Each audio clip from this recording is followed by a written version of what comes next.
When Olivia Hart stepped off the bus onto Maple Street, the scent of sugar and cinnamon hit her like a memory she wasn't ready for.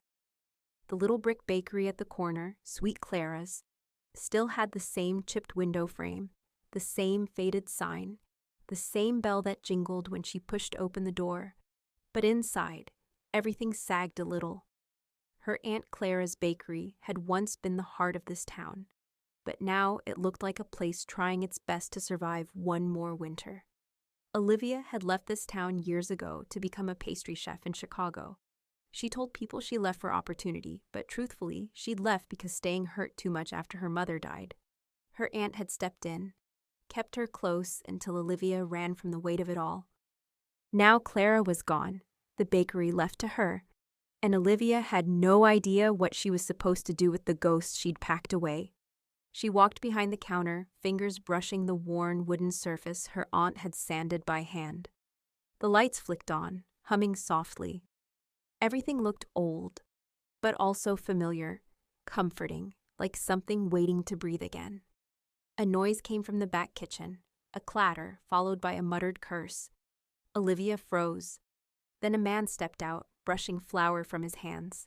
Tall, broad shoulders under a rolled-up flannel, hair tousled from dough and effort, jaw dusted with flour like he leaned too close to a bowl. His eyes were warm, steady, like he was the kind of man who could be patient even when the world shook. He blinked at her. "You must be Olivia," she cleared her throat. "And you are—" "Evan Cole," he said, wiping his hands on his apron. "Your aunt hired me 5 years ago. I've been keeping things going as best I can." His voice was low, friendly, a little nervous, and his smile, her stomach didn't exactly flutter, it somersaulted. Oh no, she thought. He's handsome, too handsome for someone who spent every day elbow-deep in bread dough. "I wasn't expecting anyone to be here," she admitted. "I wasn't expecting you until tomorrow," he said. "I just didn't want the place to be dark when you walked in." He rubbed the back of his neck. Clara would have hated that. The sweetness of that, of him thinking about how she'd feel when she opened the bakery door, hit her harder than she expected. Over the next few hours, he showed her the books, the machines, the supplies they needed but couldn't afford. He spoke with quiet affection about her aunt, about the town, about all the people who still came for gingerbread and the famous Maple Street cinnamon rolls. Through it all, Olivia kept stealing glances at him. His hands strong and flour-dusted, his forearms tanned and muscled from kneading dough, his eyes warm, steady, too kind. She found herself wanting to stand close to him, wanting to smell the cinnamon on his shirt, wanting to know if he smiled like that when he wasn't trying to be polite. She hated how much she noticed him. The next morning, she came downstairs early, tying her hair up, ready to get the bakery through one last Christmas season. Evan was already there, sleeves rolled, hands deep in dough. "You're up early," she said. He looked up and smiled. "Couldn't sleep. Too much to do." Her heart flipped.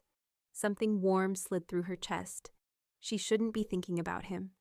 She shouldn't be noticing everything he did, but she did. "Come here," he said gently. "I'll show you how your aunt and I used to start the bread." She stepped close, too close. His hand brushed hers, guiding her fingers into the soft dough. Her breath caught. The warmth, the pressure, the closeness. It did something to her. He didn't seem unaffected either. His voice lowered, softer, almost husky. "You remember how to do this?" She nodded, even though she barely heard the question. She was too aware of him. Too aware of how her body leaned toward his without meaning to. Throughout the day, they worked side by side, mixing batter, decorating cookies, laughing when powdered sugar exploded across the counter. At one point, a puff of flour went straight into her face. Evan froze, horrified. "Oh no, Olivia, I'm so sorry." "It's fine," she said, blinking through white powder. He reached out without thinking and brushed her cheek with his thumb. She stopped breathing. His touch was gentle, slow. His thumb swept across her skin, warm against the cool flour. His eyes moved from her cheek to her lips, and something thick and electric tightened in the air between them. He leaned in, just slightly, and she felt a spark shoot straight through her chest. She wanted him to kiss her, badly, but something inside her panicked. It was too soon, too fast. She stepped back. He froze, hands raised slightly, as if he'd caught himself just in time. "I'm sorry," he whispered. "I shouldn't have—" "No," she said quickly. "It's not that I didn't want— it's too soon." He nodded, eyes soft, gentle. "I understand. I didn't mean to make you uncomfortable." "You didn't," she whispered. And she meant it. God, she meant it. Over the next few days, the tension only grew. Sweet, aching tension. Every time their hands brushed, her stomach flipped. Every time he stood behind her, helping her pipe frosting. Her breath caught every time he handed her a tray of cookies. His fingers lingered just a second too long. He was careful now, respectful, almost too respectful. She wanted him more because of it. One evening, after a long day of baking, he invited her to help set up the Christmas display outside. They strung lights on the small pine tree by the window, laughing as they tangled themselves more than the branches. When a bulb flickered and popped, she jumped. Evan steadied her waist with both hands. The contact sent heat all the way through her. She stared up at him, really stared, and saw everything she wanted in his eyes: warmth, attraction, restraint. He swallowed hard. "Olivia." She knew that tone, that moment, that urge. But he stepped back before she could move, gentle, respectful, killing her softly. By Christmas Eve, the bakery buzzed with customers, and they were both exhausted, dusted with sugar and cinnamon.